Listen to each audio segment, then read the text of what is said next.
Hello, everyone, and welcome to our Thursday Catalyst Meditation. This is our pre-meditation talk, and our subject today is going to be on the relational economy. And the question is, what the hell is a relational economy? And I realize that I've been working on this for somewhere around, off and on, for somewhere around 3 decades. And I've been pulling little bits out of here and pulling little bits out of here and learning something over this way and learning something over that way. And it's been sitting somewhere in my head and heart. And right now, as we are living on our planet, going around the sun at this point in time, all the factors are coming together, at least in my head. And I want to get that out to us as expeditiously as possible. So much of our trauma is connected to our economics and politics. So much of our economics and our politics are connected to the trauma, or the alleviation of the trauma comes from a new economics and a new politics. I want to talk a little bit about the problem.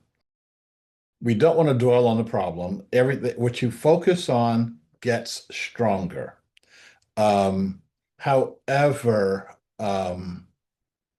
if we don't focus a little bit on it, then what we wind up doing is either having very naive, unworkable solutions, non-solutions, I should say, or we wind up um, over-dwelling on the problem and over-dwelling on and not providing any real solutions. Basically, an economic system is supposed to provide um, the way for us to satisfy our wants and desires, our needs in a society, and do that in some kind of a system. Um, if you go to a traditional breaker school and you go and you take your first course in breaker economics, the first thing out of the professor's mouth is going to be that economics is the management of scarcity. And that's because that is their consciousness. Um, I and we are operating from a different kind of consciousness. The question is, instead of the management of scarcity, how do we manage abundance? The earth is fully abundant at all times. There's enough for all. There's always enough for all, but not if some parts of all want to take the abundance that should be for all. Um, so when we start looking at types of economies, we have exchange economies, gift economies, we can have spiritual economies, um, and a new type of economy I'm going to talk about in about 5 minutes, what I call the relational economy. And there are a number of different processes. The keeper process, a steady state process, and what I call the vortex economics. The vortex economics is like a tornado. How does it funnel goods, services, money, etc., at higher and higher levels? It's a very extractive economic system where the people who have power in the system, and by the way, when I say system, it doesn't matter whether it's capitalist or communist or socialist, they're all breaker systems. Okay. They're all trying to manage scarcity as opposed to manage abundance. Um, and this notion of funneling up is built into the system as though that is a good thing when there's no evidence that it actually is a good thing. Okay, one more thing I want to share with you along these lines is you've heard the notion of markets. And Commonway, these slides are way old. Um, Commonway has identified a number of different markets.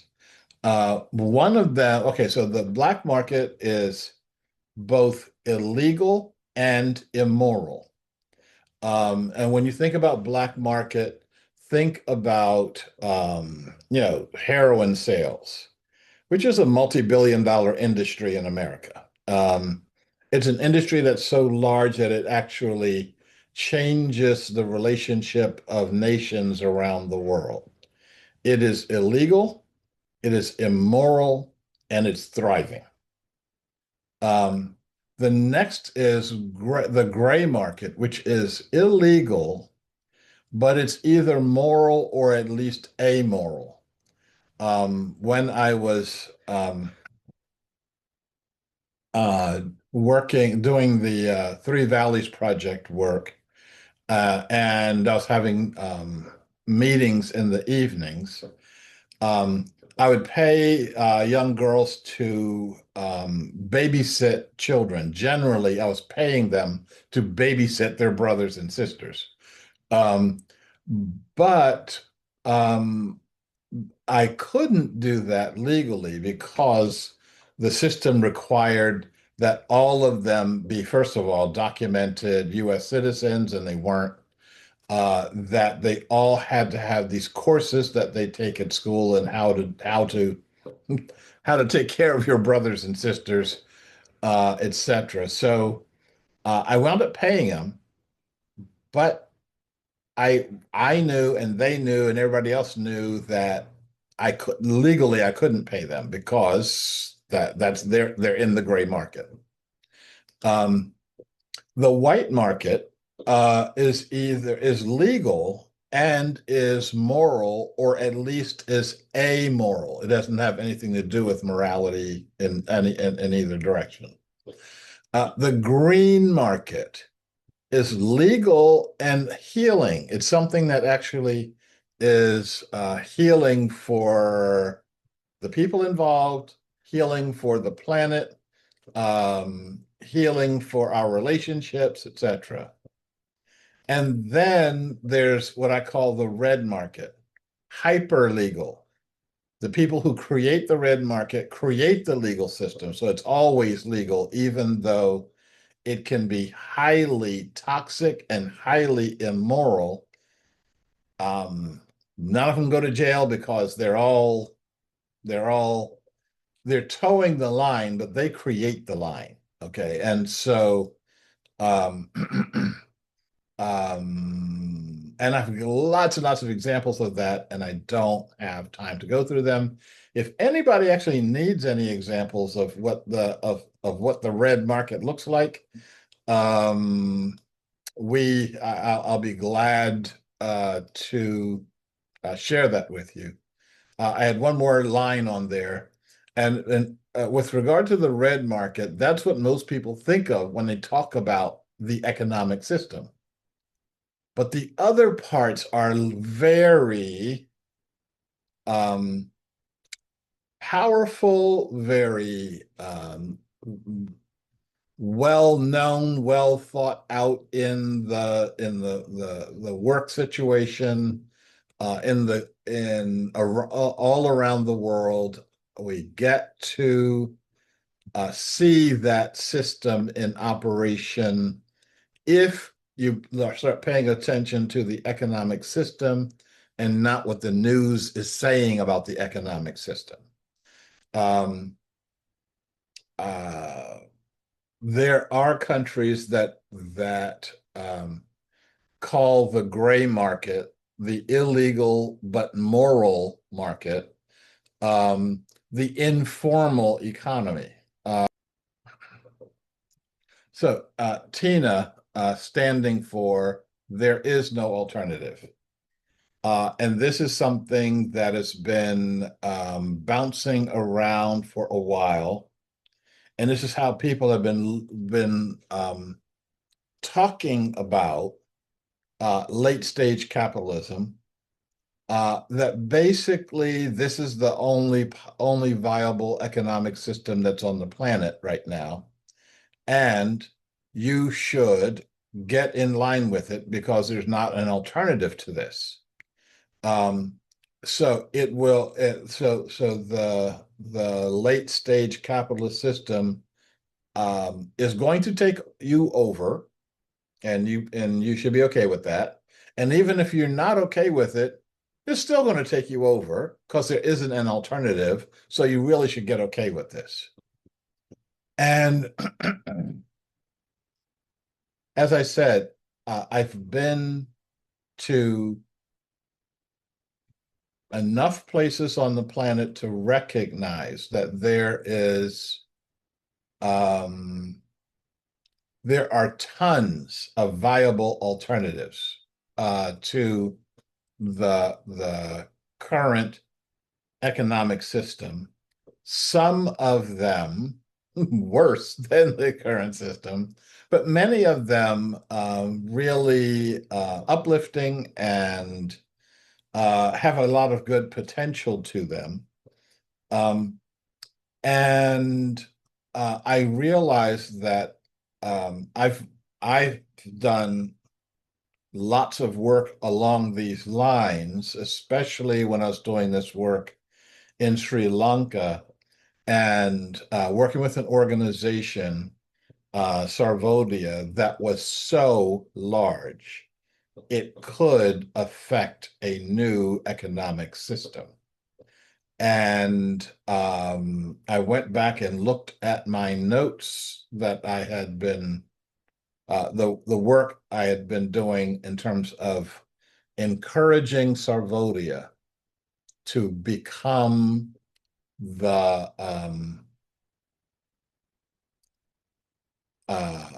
catalyst for a new economic system on that island, and then use that as the catalyst for a new economic system in other parts of the world. And so this was something we had been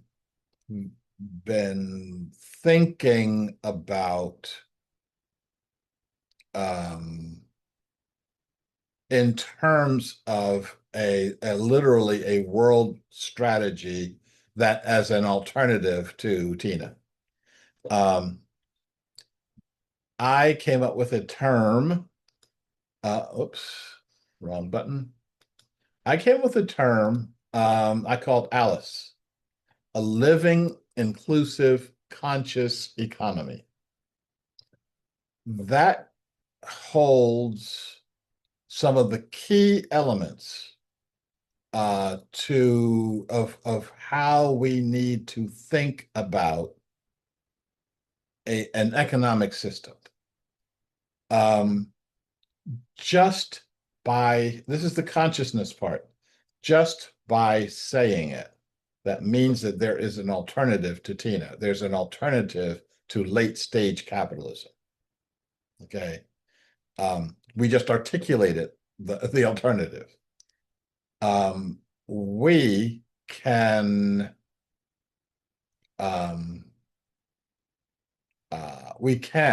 and if I have anything to say about it, we will be creating an economic system that is living and for the living, that is inclusive, and that is conscious.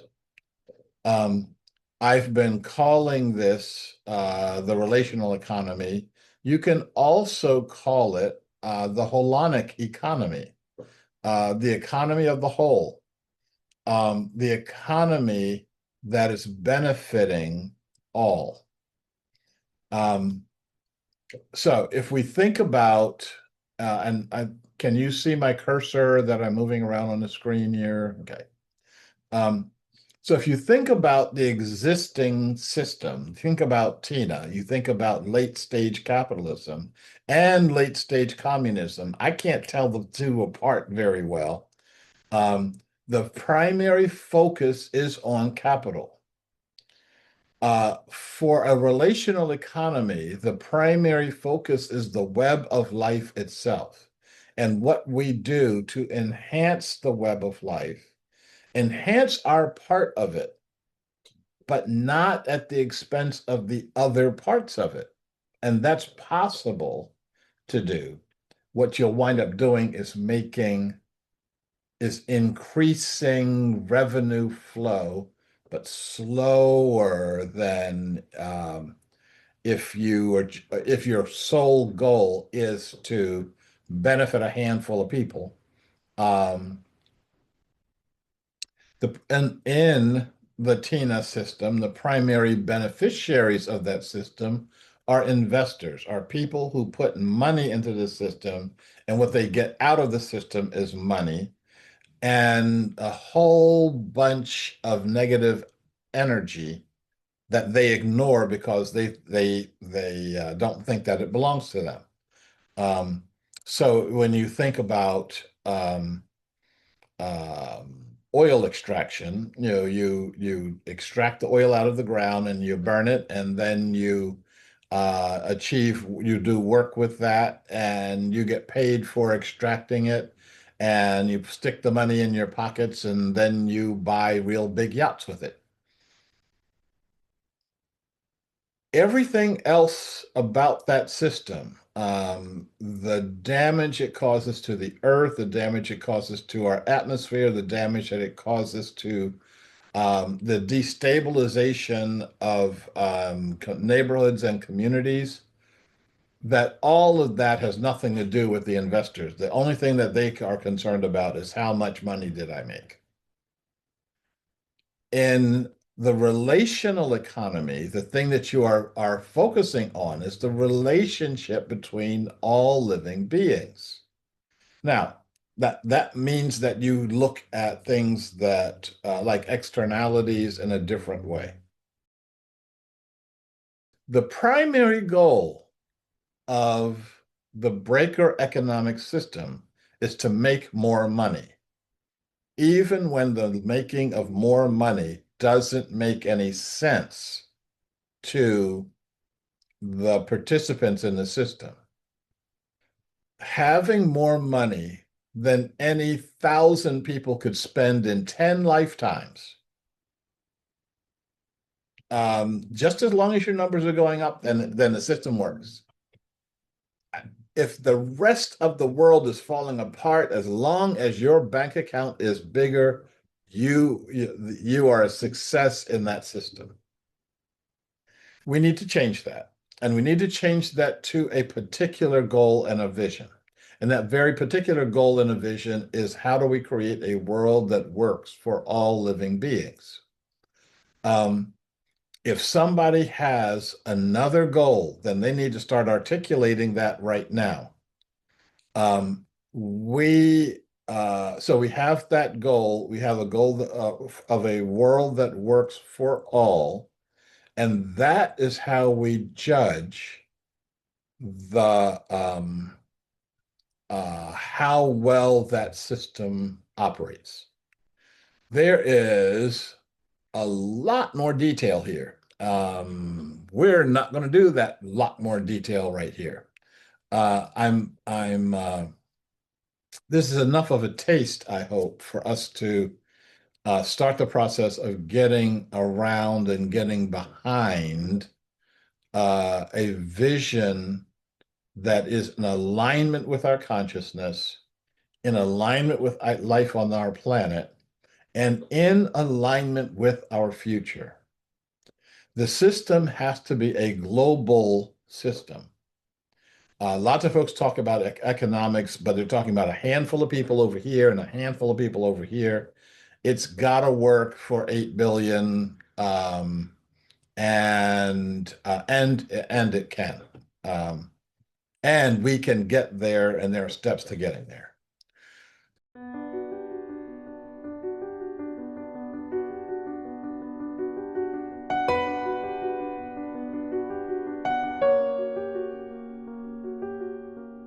And welcome to our Catalyst meditation, our weekly Catalyst meditation.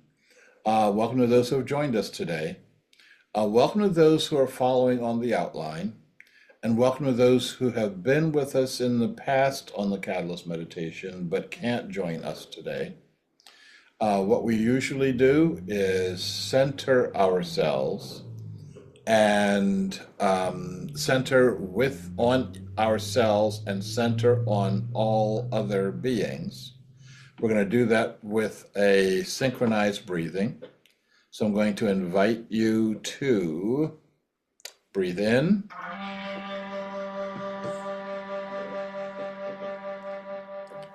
breathe out,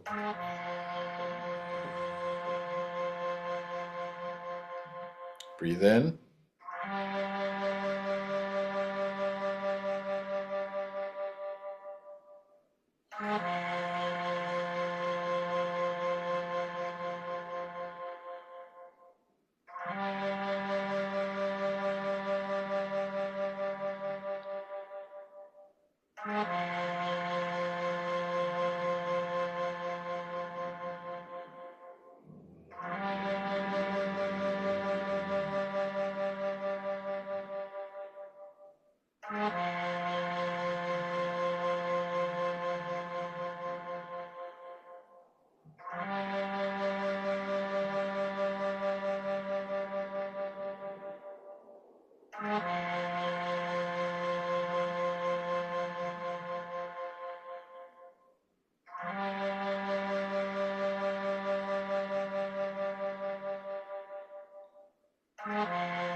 and if we can continue our silent centering for another minute or so.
So if we can come back to our mutual center, we can continue with our setting our intentions. As the imaginal cells within the chrysalis come together to form the butterfly out of the disintegrated caterpillar cells, we come together to form a gateway for the meta-consciousness of the mind of Gaia. We act for ourselves personally, and we act as aspects of Mother Earth.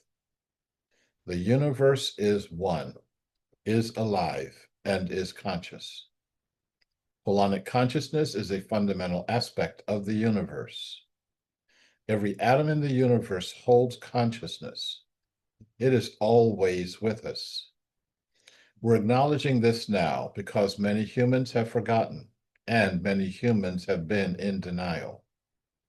We act to reawaken our connection to Mother Earth for the benefit of all living beings. And we acknowledge our connection to all beings. Our oneness includes all humans, including our ancestors and including our descendants. We are one with all beings who thrive on and in the earth.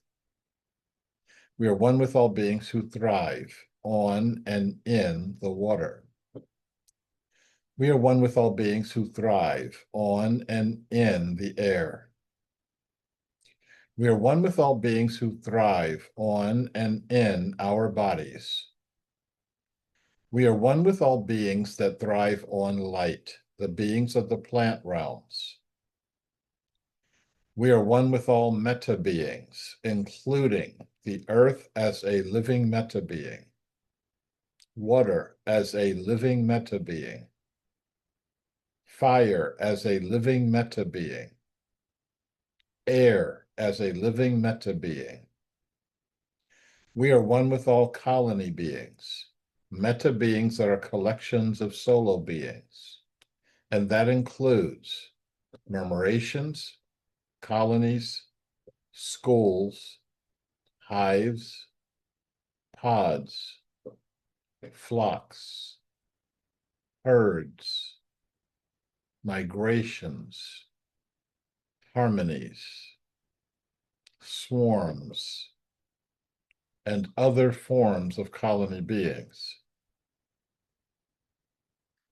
We especially acknowledge and honor those beings who are partnered and bound with us, including those beings we rely upon for food, for security, for assistance, and for love and companionship, and those beings who rely on us for the same. And we acknowledge all other forms of consciousness, known and unknown to us. Having acknowledged all beings, we blend all of our energies. May all who are part of Mother Earth may all who are part of Mother Earth be connected to and in perfect health, harmony, and balance with each other and with Gaia for the common good. We are in perfect physical health, harmony, and balance. We are in perfect emotional health, harmony, and balance. We are in perfect relational health, harmony, and balance.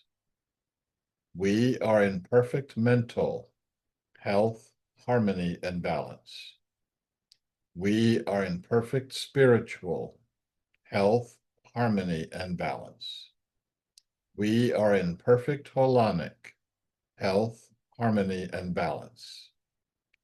We are in perfect spatial and temporal health, harmony, and balance. We are in the perfect place, at the perfect time, in the perfect conditions, and with the perfect beings. We set and we energize our declarations. We declare that the universe is one, is alive, and is conscious. We declare that holonic consciousness is a fundamental aspect of the universe. We declare that the earth and all earth beings are one. Together we form a meta-consciousness. We declare that all humans are one. One family, one species, one destiny. Separations are illusory. We awaken human consciousness from all illusions of separation. We declare that humans are colony beings. We deepen and expand our human murmurations, our human harmonies. We declare that Mother Earth is the ultimate governing principle, the way that humans govern their behavior on this planet, replacing all other human governance. This is the way our behavior aligns with the will of the earth. We declare that Mother Earth is providing all necessary resources to achieve the vision of a world that works for all living beings. We declare that we are creating a political and economic system where all beings participate in it. All beings are in relationship with it. All beings own it. All beings benefit from it. And all beings govern it for the common good. So we're now going to meditate within this holonic energy, within the energy of Mother Earth. While we're meditating, we'll be listening for messages that we may receive to bring back to others. We'll be making any personal requests that we may have. And we'll be deepening and expanding our human experience of our human murmurations, our human harmonies. We'll be doing this for the next 8 to 10 minutes, and we'll be starting now.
And if we can come back to our mutual center, we'll conclude with our inclusivity mantra. May I be well. May I be secure. May I be happy. May you be well. May you be secure. May you be happy. May we be well. May we be secure. May we be happy. And may all beings be well. May all beings be secure. May all beings be happy. And so it is. And so it shall be. And I thank you for attending.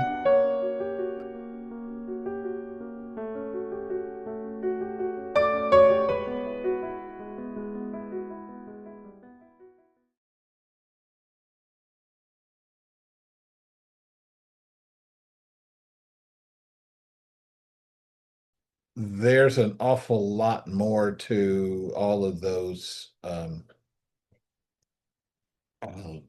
concepts. I put several packages together back when Sarvodia was looking for its next activities. And I wound up having a couple of really good conversations with Dr. Aryaratne around a concept that he called Artha Dharma. Artha Dharma translates to ethical economics. And the opposite of that is unethical economics.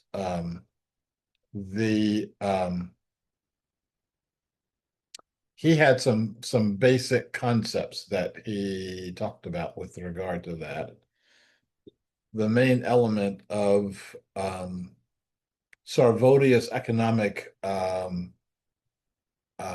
system is no poverty, no affluence, or no extravagance.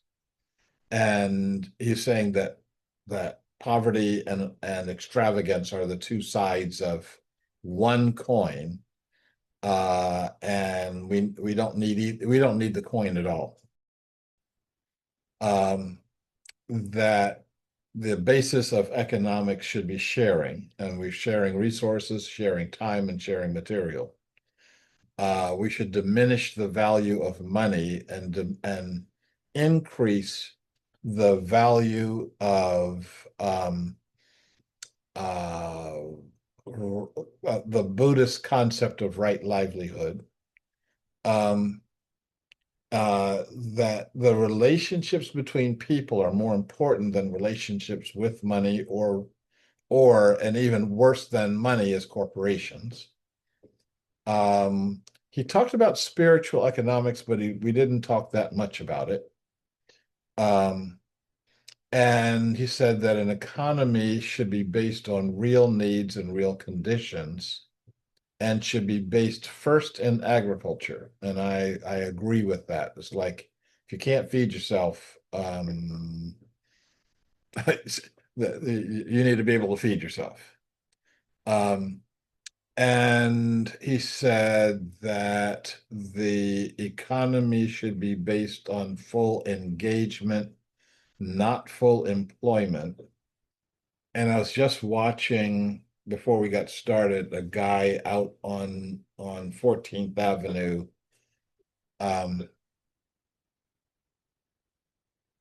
I shouldn't pick on him. He's just like any of the other aimless, lost people in a society where people are needed less and less.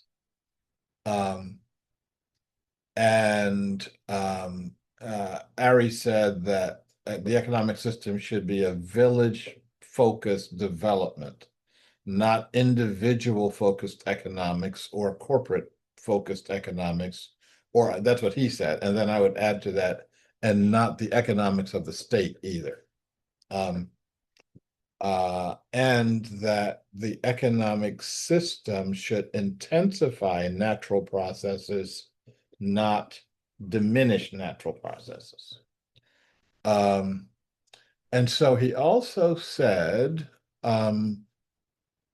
that there are four results or outcomes of economic happiness. And I may not be, I may be butchering these terms here.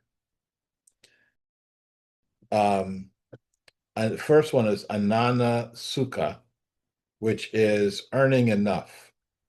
And enough doesn't mean as much as you possibly can. Enough may be different for different families, different people, different families, different groups, different neighborhoods, etc. But there is a concept, and it's called not enough. And not enough means you make bad choices.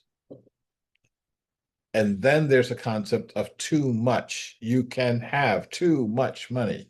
And when you do, you make bad choices. You just make a different kind of bad choice. The second concept was avavaja sukha, and that is no debt. That debt shouldn't exist in a society. You may have some temporary debt, but the idea of carrying permanent debt of any kind is not part of his economic system. The third factor is called bhoga sukha, and that's having enough material goods, which means that if you're going to build a house, you've got enough of all the stuff that you need to build the house.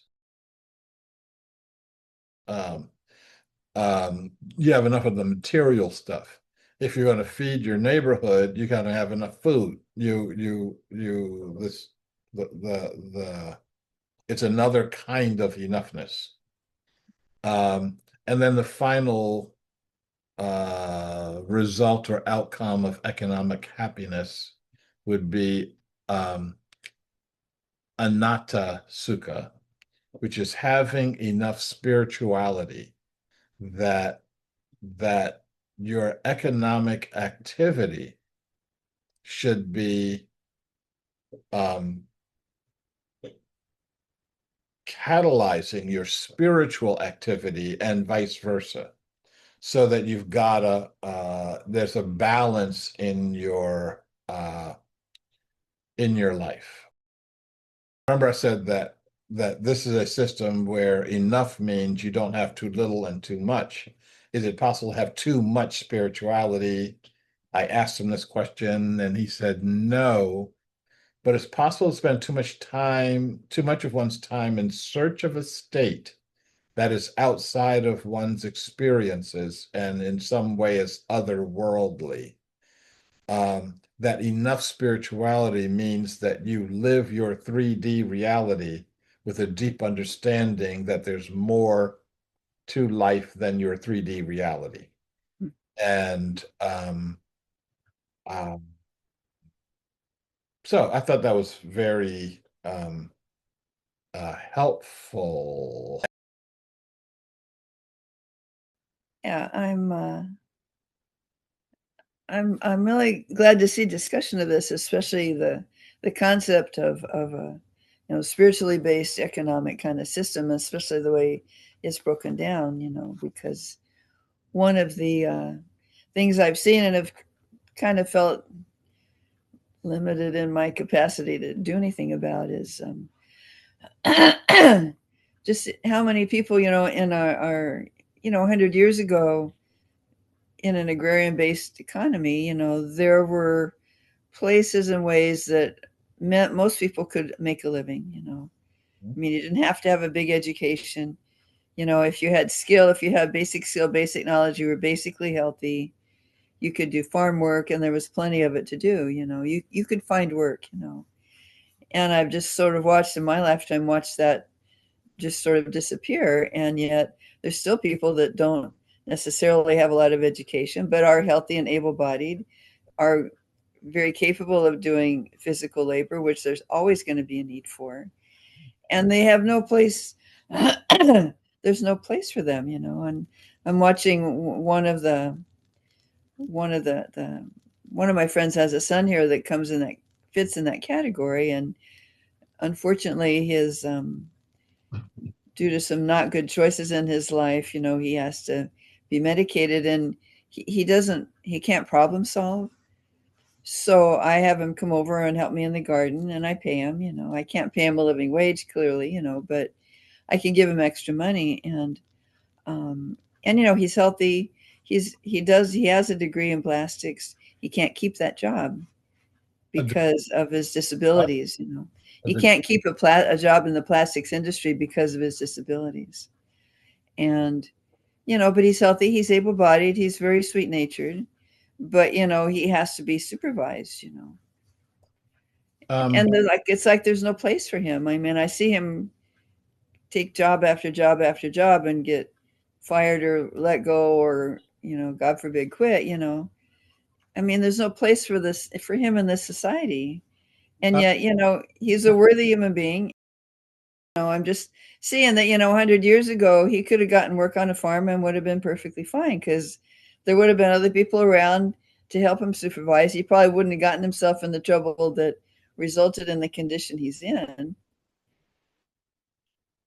the first place. And it's just it makes me sad. I do what I can to help him. I can't even give him a few hours. Oh, good. I give him the work I can give him, but I can't give him steady work. So it's just kind of extra money, but at least it does help. I agree with all that. And I'm thinking about the situation when, even in the 50s and early 60s, in Camden, New Jersey had one of the highest per capita incomes in the country, Hmm, with no millionaires in it. hmm, They just people worked hard. hmm, You had the physical labor work. You could work in the shipyards. You could work at Campbell's Soup. You could work at any of the other industries that were around. You could go on the back when Philadelphia was a real um, port.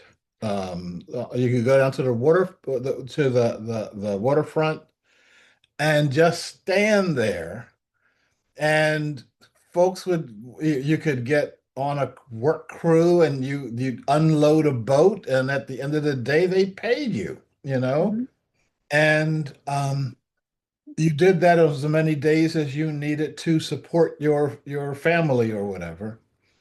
And all that went away. Now, the idea was, as the labor intensive stuff went away, that people would be more skilled and would get higher jobs doing more meaningful things than, literally, toting bales of something or another. That's not what happened. For some of them they went up and some of them went sideways. And for literally the hordes of people who are like the guy that you just hmm, talked about.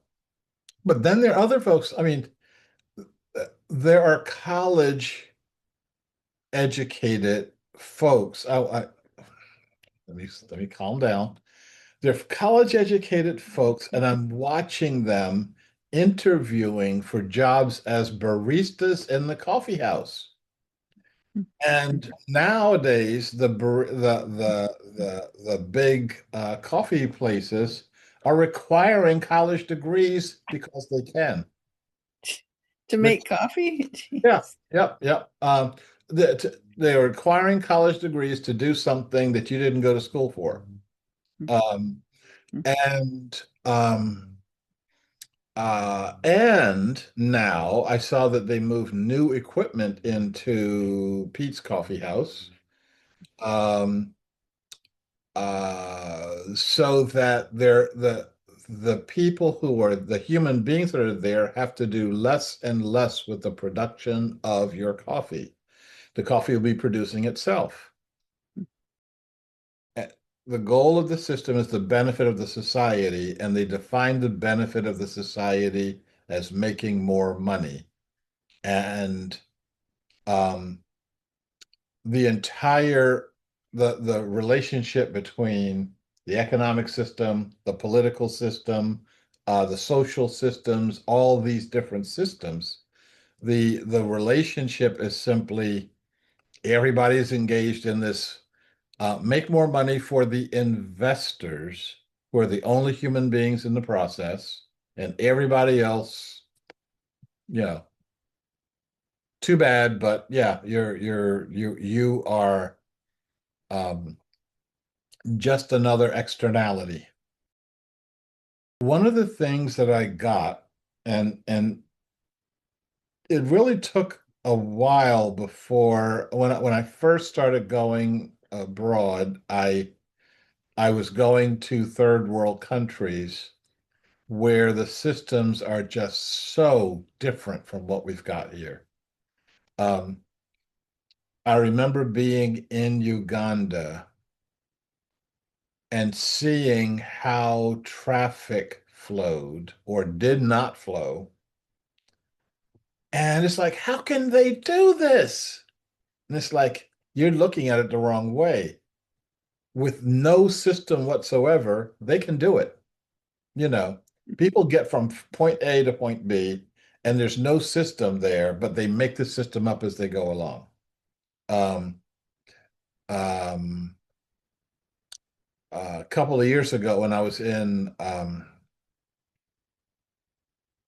South Africa, um, and watching how people um, in the informal economy um, um, get their transportation needs met.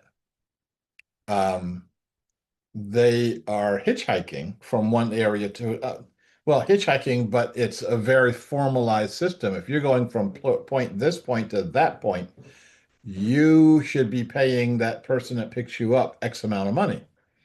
And the people who are going to a particular area um, clump together so that the driver that picks them up will know that I'm carrying this many people in this direction. Um, and there's an area there's an area where people where they grow oranges. And so what you do is either you hold up a little bag of oranges so that you know that they'll know that you want to go to the orange area, or you hold your hand out like this, like you're holding two or three oranges, and people know that this hand gesture means I want to go to the orange area. And I people will wind up figuring out what they need to do and doing it, and it works. Um, the place where it doesn't work is where the system tries to the breaker system comes in and inserts itself into the informal economy, and generally that doesn't work.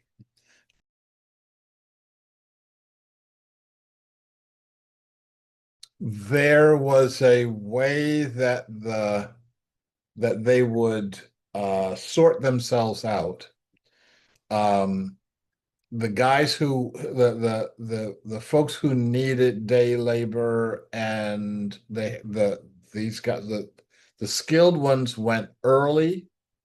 I mean, like early, like 5 o'clock in the morning. The ones with less skills, if when I went down the street and if I saw somebody at 8 o'clock, then they've got fewer skills and they're negotiating for less money. If they're standing on that corner at 10 o'clock, they SOL for today. and and then of course the do-gooders at City Hall said, well, we can help formalize this system And everything they added to the system made it more complex and made it less free flowing. And then they're requiring, oh, you got to prove that you're in the States legally, and you've also got to do such and such. And they just drove the entire system to a different corner. Like you can do all that stuff over here, but we need to have this as an informal system. I don't know what they're doing nowadays.